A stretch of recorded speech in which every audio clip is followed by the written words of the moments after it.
ఈ వీడియోను మనకు స్పాన్సర్ చేస్తున్నవారు foreign languages institute, Dilsukhnagar, Hyderabad. Hi friends, నేను మీ Badri. Welcome back to our channel Telangana tourist Badri. మేము పెబ్బేరుకు సమీపంలో శ్రీరంగపూర్లో ఉన్న శ్రీ రంగనాయక స్వామి ఆలయాన్ని దర్శించుకున్న తర్వాత హైదరాబాద్కు తిరుగు ప్రయాణమయ్యాము. దారిలో నెక్స్ట్ మేము దర్శించుకోవాలనుకున్న ప్రదేశం పామాపురం. చుట్టూ పచ్చని వాతావరణం, వాగు మధ్యలో ధ్యానముద్రలో కొలువైన పరమశివుడు ఎత్తైన కొండపైన కనిపించే పురాతన ఆలయంలో భ్రమరాంబ సమేతంగా దర్శనమిచ్చే స్వామి మరో శ్రీశైలంగా పిలిచే ఈ ఆలయాన్ని చూడాలంటే వనపర్తి జిల్లా కొత్తకోట మండలంలోని పామాపురానికి వెళ్లాల్సిందే. శ్రీరంగపూర్ నుంచి పామాపురానికి దాదాపు 22 కిలోమీటర్ల దూరం. హైదరాబాద్ నుంచి రావాలనుకునే భక్తులు కర్నూలు నుంచి బెంగళూరు వెళ్లే జాతీయ రహదారిపై 143 కిలోమీటర్ల దూరంలో ఉన్న కొత్తకోట మండలం చేరుకోవచ్చు. అక్కడి నుంచి పామాపురానికి 6 కిలోమీటర్ల దూరం. శివుడికి ఎన్నో పేర్లు అంటారు.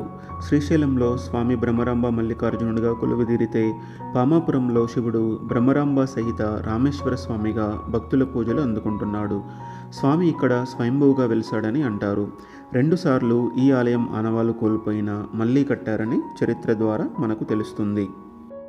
ఈ దేవాలయం క్రీస్తు శకం 543 నుంచి 750 మధ్య కాలంలో చాళుక్యుల ఆధ్యాత్మిక చిహ్నంగా నిర్మించిన అతి ప్రాచీన కట్టడంగా పురావస్తు శాఖ వారు పేర్కొన్న ఇక్కడ స్వామివారు ఎలా ఎప్పుడు వెలిశారో, ఆలయం ఎవరు కట్టించారో ఎవరికీ తెలియదని అంటారు. ఒకప్పుడు ఈ గుడిని ముచ్చ రామనాథ స్వామి ఆలయంగా పిలిచేవారట. కాలక్రమేణా నిర్వహణ లేకపోవడంతో గుడి శిథిలావస్థకు చేరుకుందట. అయితే కాకతీయుల కాలంలో రాణి రుద్రమదేవి ఒకసారి ఈ ప్రాంతంలో పర్యటించిందట. పచ్చని పంట పొలాలు, నిరంతరం ప్రవహించే వాగులు, జలసవుడులతో ఎంతో ఆహ్లాదకరంగా ఉన్న ఈ వాతావరణం చూసి ఆనందించిందట. అలా ఎత్తైన గుట్టపైకి వెళ్ళినప్పుడే నామరూపాలు లేకుండా ఉన్న ఆలయాన్ని చూసి దాన్ని మళ్ళీ నిర్మించి శివలింగాన్ని పునఃప్రతిష్ఠించిందని అంటారు. ఆ తరువాత గుడి నిర్వహణ బాధ్యతలను పామాపురం గ్రామానికి చెందిన తంబాల వంశస్థుడైన ఓ వ్యక్తికి అప్పగించిందట. అంతేకాదు ఆలయానికి కొంత భూమిని కూడా కేటాయించినట్లు చరిత్రలో ఉంది. అప్పటి నుంచి ఈ గుడిని రామేశ్వర ఆలయంగా పిలవడం మొదలుపెట్టారట. అది జరిగిన కొన్నేళ్లకు ఈ ఆలయం మళ్ళీ ఆనవాళ్లు కోల్పోయే స్థితికి చేరుకుందట.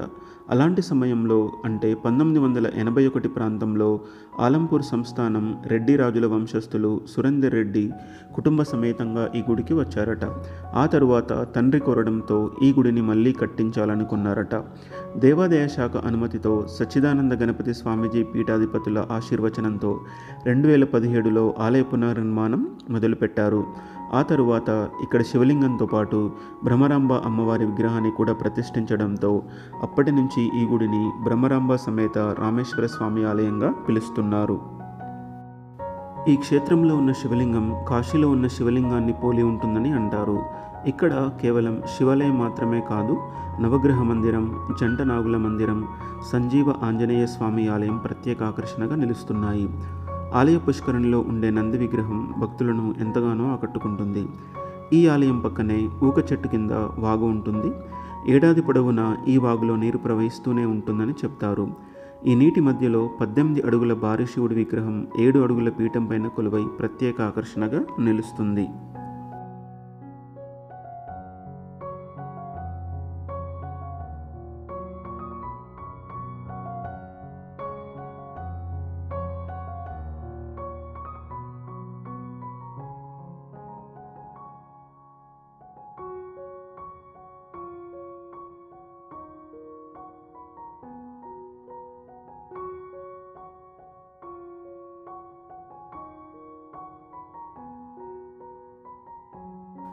సో అది ఫ్రెండ్స్, పామాపురంలో ఉన్న భ్రమరాంబ సహిత రామేశ్వర స్వామి దేవాలయం. నెక్స్ట్ మేము ఇక్కడి నుంచి ఎక్కడికి వెళ్ళామన్నది మరో వీడియోలో. ఫ్రెండ్స్, ఈ వీడియో కనుక మీకు నచ్చినట్లయితే లైక్ చేయండి, షేర్ చేయండి. అలాగే మీరు కనుక మన ఛానల్ని ఫస్ట్ టైం చూస్తున్నట్లయితే ఇలాంటి మరిన్ని వీడియోస్ కోసం మన ఛానల్ని వెంటనే సబ్స్క్రైబ్ చేసుకోండి.